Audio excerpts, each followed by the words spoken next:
Film dibuka, seorang kolektor berencana ingin membeli barang antik patung Buddha, di mana patung itu merupakan barang hasil curian.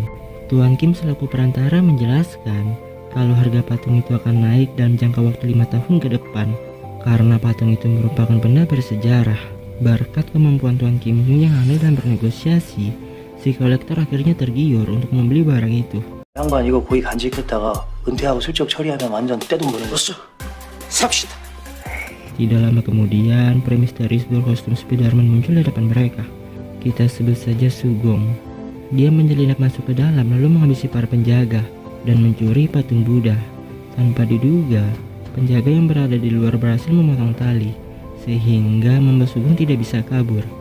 동아 줄 잘렸네.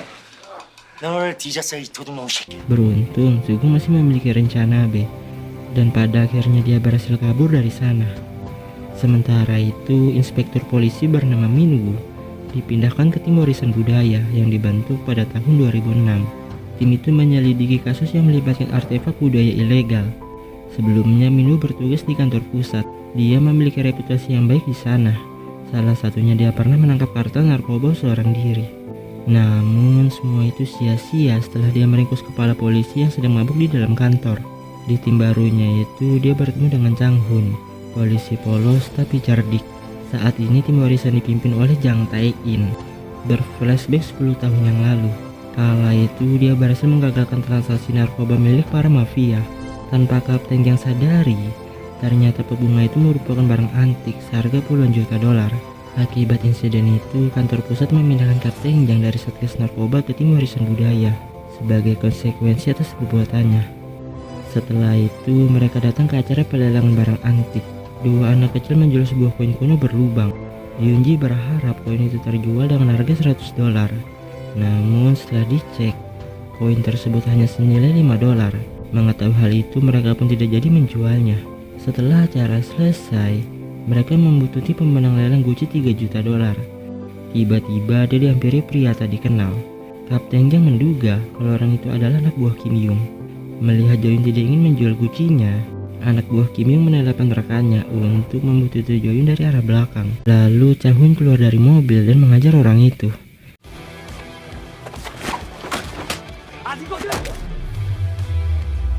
Di lain sisi, Minwoo juga mencoba untuk menangkap Boksan. Pertarungan pun terjadi antara kedua belah pihak. Tapi sayang, Boksan berhasil kabur. Merasa tidak ada pilihan lain, dia pun loncat dari atas gedung.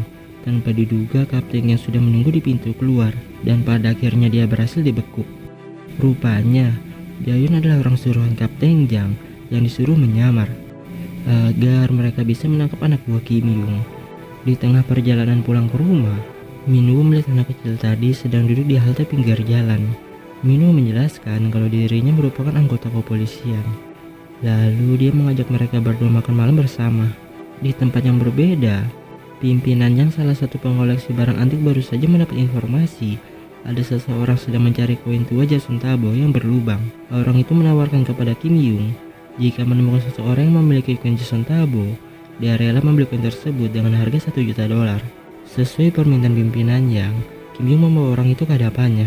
Sementara Kim Yung memantau mereka dari kamera CCTV. Pimpinan Yang menunjukkan satu koin Jason Tabo miliknya yang dia simpan di dalam berangkas. Dia cukup terkejut melihat Windal juga memiliki koin Jason Tabo sebanyak 4 koin. Sejak awal pimpinan Yang tidak berniat menjual koin itu. Sebaliknya tujuan pertemuan itu tak lain untuk membunuh Windal agar dia bisa mencuri koin tersebut. Tanpa diduga, anak buah pimpinannya tidak sebanding dengan kemampuan bertarung Windal. Padahal Windal hanya mengandalkan pulpen untuk bertarung.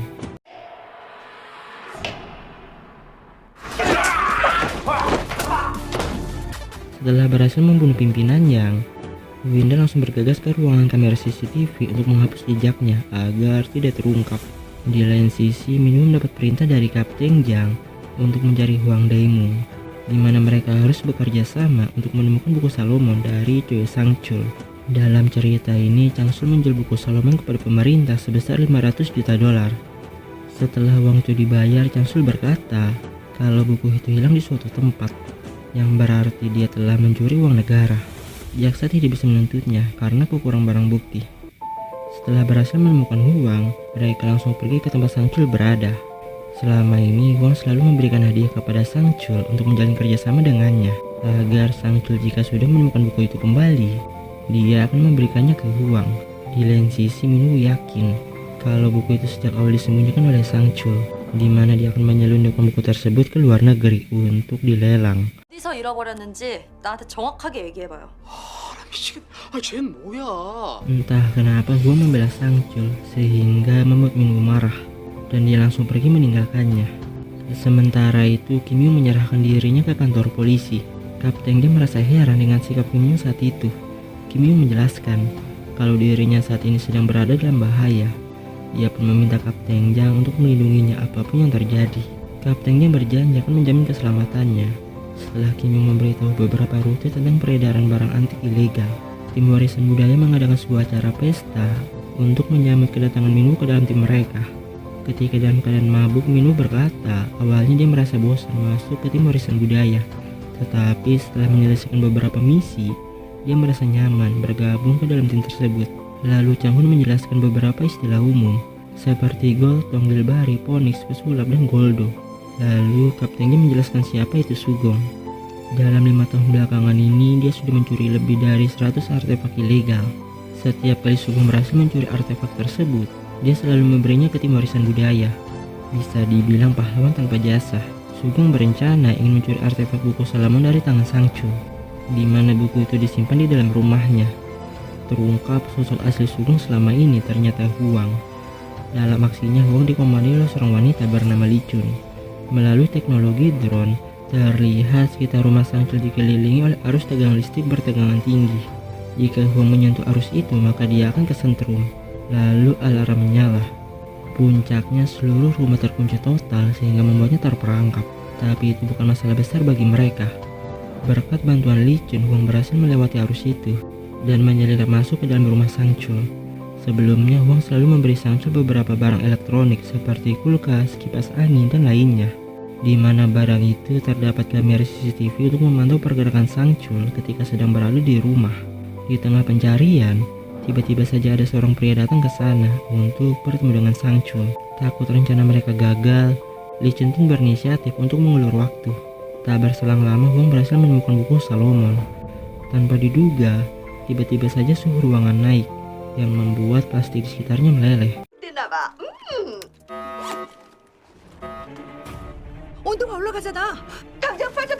Waktu Huang tidak banyak. Dia mencoba naik ke atas sekuat tenaga, tapi selalu gagal. Berkat pengalaman mencuri artefak dari mafia sebelumnya, Huang berhasil kabur dari sana. Setelah berhasil mengambil buku Salomon, rencana mereka selanjutnya adalah merampok artefak di kediaman pimpinan Yang. Pimpinan Yang merupakan kolektor barang antik terkenal. Diketahui dia selalu membeli barang yang muncul di pasar gelap. Li Chun yakin kalau pimpinan Yang pasti menyimpan barangnya di suatu tempat. Huang setuju dan dia meminta Li Chun untuk mengaturnya. Sementara itu, kaptennya sedang melakukan penyelidikan terkait kasus kematian pimpinan Yang. Menurut tim forensik, total ada 15 orang tewas dalam insiden tersebut. Di antaranya pengawal pimpinan Yang, sekretaris pimpinan Yang, dan istrinya. Tim forensik menduga kalau si pembunuh membunuh mereka di titik vitalnya menggunakan bor, karena tidak ada jejak darah di lokasi TKP. Anehnya, barang antik di rumah pimpinan Yang tidak tersentuh sama sekali oleh pelaku. Tentu hal itu menjadi tanda tanya. Suatu ketika Kim Yung meneleponnya. Kim Yung membeberkan sebuah fakta yang mengejutkan. Dia ada di malam itu. Pelaku itu sangat kejam. Bagaimana mungkin bisa membunuh pengawal terlatih hanya menggunakan pena? Tujuan utama pelaku itu datang ke sana cuma untuk mengambil koin Jason Tabu. Sebelum akhirnya pembicaraan mereka terputus. 너 이 사건 뭐 좀 알고 있네? 그거 살벌하대. 짠 몇 개 갖고 사람을 그리 죽이는. Namun sangat disayangkan, beberapa jam kemudian Kim Yung ditemukan tewas di kamar mandi. Setelah diselidiki, kematian Kim Yung sama persis seperti korban di rumah pimpinan yang berarti dua insiden tersebut dilakukan oleh pelaku yang sama. 7 tahun silam, Huang bekerja di tim warisan budaya di bawah naungan Kapten Jang. Dia menunjukkan beberapa nama tokoh papan atas yang dicurigai menyelundupkan barang antik ke luar negeri. Namun saat itu Kapten Jang menghiraukan proposal yang diberikan olehnya karena dia menganggapnya sebagai lelucon. Ketika sedang bersantai, Huang melihat berita yang mengatakan pimpinan yang dibunuh secara kejam di kediamannya oleh pembunuh misterius. Kemudian dia pergi ke kediaman pimpinan Yang. Lu Chen menduga pembunuh pimpinan Yang mencari puing Jason Tabo. Wang berusaha mencari letak keberadaan Jason Tabo yang disimpan pimpinan Yang. Di malam itu kapten yang berada di ruang CCTV.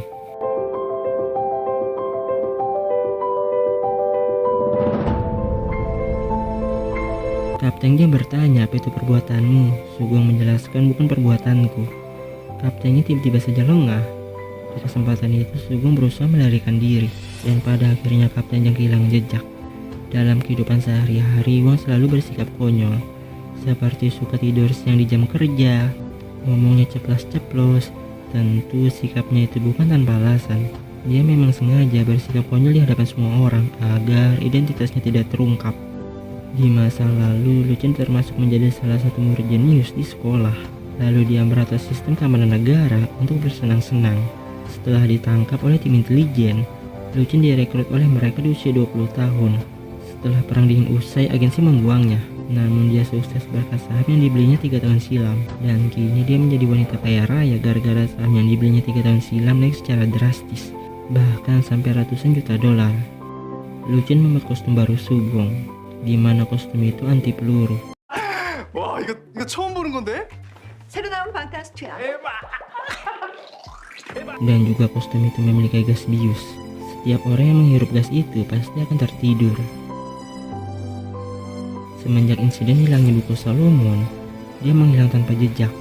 Sementara itu, Wang diajak Mindu pergi ke kediaman Sang-chul berada. Mindu berencana ingin menanyakan buku Solomon yang disembunyikan olehnya. Wang tahu kalau Sang-chul sudah tewas dibunuh oleh rentenir. Dia pun meminta untuk diantar pulang. Namun nggak jadi, setelah Mindu mengancamnya. 나 문화재청에 제보 하나 넣어야겠네. 짱 박혀서 낮잠이 나잖아. Merasa tidak ada pilihan lain, terpaksa Wang menuruti permintaannya. Di sana, Wang sengaja berpura-pura takut agar Minwu merasa risih dan segera pergi dari kediaman Sang-chul. Melihat Minwu bersikeras menemukan barang bukti, Wang memiliki ide. Dia mengancam balik dengan berkata, menerobos rumah orang, masuk tanpa izin dan melakukan penggeledahan secara ilegal. Bukankah itu cukup untuk mengeluarkanmu dari tim warisan budaya? Setelah mendengar ancaman itu, Minwu memutuskan untuk pergi dari sana. Ketika perjalanan pulang, Minwu bercerita sebagian besar barang yang dicuri oleh Sugong ada di daftar milik Wang 7 tahun silam. Mereka menduga kalau Sugong berkaitan dengannya. Minwu berjanji akan menghargai bantuan Wang sekecil apapun untuk menangkap Sugong. Selama ini Kapten Kim berasumsi kalau Wang memiliki hubungan yang sangat dekat dengan Sugong. Bagaimana kalau kita paksa Wang untuk buka mulut? Tentu Kapten Kim tidak setuju dengan kalimat itu. Menurutnya melakukan itu sama saja merusak rencana mereka untuk menjalin kerjasama dengan Sugong. Melalui berita nasional, barang antik Vaseladon dengan hiasan bunga akan dilelang oleh galeri seni Mugung. Vaseladon merupakan barang antik yang dibuat pada abad ke-12. Vas itu menghilang selama era penjajahan Jepang. Semua orang terkejut setelah mengetahui vas itu berada di galeri seni Mugung. Pemerintah sempat menggugat galeri seni atas kepemilikannya, namun mereka gagal karena pemilik galeri seni Mugung adalah Yungso. Yungso merupakan sosok kebal hukum. Dunia hukum itu memang kejam dan kotor. Bagi mereka Wang adalah segalanya. Terungkap sosok pembunuh misterius itu adalah Jao Huindal, tak lain tangan kanan Yungso. Di suatu malam, ahli waris generasi ketiga bernama Go Changkyu memecat Yungso secara tidak hormat dari organisasi. Changkyu beranggapan kalau Yungso sudah tidak berguna lagi, layaknya sampah. 한테 뭐가 있어요? 뭐 말 한마디에 나는 새도 떨어뜨리고 헛기침 한 번에 대통령도 움직이고. 취하신 것 같습니다. Changkyu masih belum tahu siapa orang yang dihadapinya. Pada pukul 2 pagi, dia ditemukan tewas oleh pihak kepolisian di dekat jurang. Tim forensik menduga kasus kematian Changkyu disebabkan oleh kelalaian sendiri dalam berkendara. Dugaan itu diperkuat dengan ditemukannya narkoba di dalam mobil Changkyu.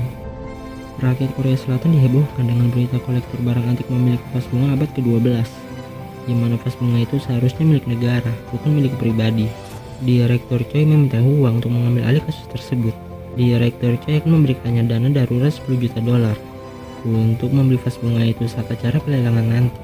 Jika vas bunga itu sampai jatuh ke tangan orang lain, maka reputasi negara Korea Selatan akan hancur. 뭘 말씀이신지. 총자매병 그거 소장자 만나서 알겠습니다. Ketika sedang minum bersama di bar, Kapten Jam menceritakan semua rencananya. Dia berencana merekrut Sugong ke dalam tim. Memang Sugong sangat handal dalam mencuri artefak, tapi tidak semua artefak bisa dia curi. Dengan bantuannya, Kapten Jang yakin tidak ada kata mustahil jika mereka bekerja sama. Meskipun pemilik barang antik itu mafia kejam atau kolektor ternama sekalipun. Hari pelelangan vas bunga pun tiba. Di antara banyaknya kolektor barang antik, pimpinan Wang rela membayar vas bunga itu belasan juta dolar. Wang menjelaskan, barusan dia memberitahu pimpinan Wang kalau dirinya hanya memegang uang 10 juta dolar. Dia juga meminta pimpinan Wang untuk mengalah saat lelang vas bunga itu dibuka. Wang yakin kalau pimpinan Wang akan mengalah demi dirinya, karena selama ini pimpinan Wang menganggapnya sebagai saudara. 우린 100억밖에 없다. 좀 봐달라. 제 부탁이면 다 오케이 할 거니까 걱정하지 마세요. Malamnya, artefak pertama yang dilelang adalah lukisan Mona Lisa. Lukisan itu terjual dengan harga 8 juta dolar. Lalu vas bunga muncul di akhir acara. Tawaran awalnya 1 juta dolar. Persaingan di malam itu berjalan cukup sengit. Wang menawar 8 juta dolar. Pimpinan Wang menawar 9 juta dolar. Lalu Wang kembali menawar 10 juta dolar. Tanpa diduga, pimpinan Wang menawar 10,5 juta dolar, yang berarti mereka gagal mendapatkan vas bunga itu. Tiba-tiba saja penawar anonim muncul dan dia menawar 15 juta dolar. Merasa jengkel, pimpinan Wang menawar 15,5 juta dolar, namun gagal karena saldo tidak mencukupi. Pada akhirnya vas bunga itu terjual 15 juta dolar kepada penawar anonim. Sehari sebelum acara lelang tiba, Wang pergi menemui Lucin. Dia meminta Lucin untuk membantunya mendapatkan vas bunga itu. Terungkap sosok asli penawar anonim adalah Lucin. Yaps, kita sudah sampai di penghujung series The Treasure Keeper Part 1. Mau lanjut apa enggak nih? Tulis di kolom komentar ya. Sampai jumpa lagi di video selanjutnya. Dadah.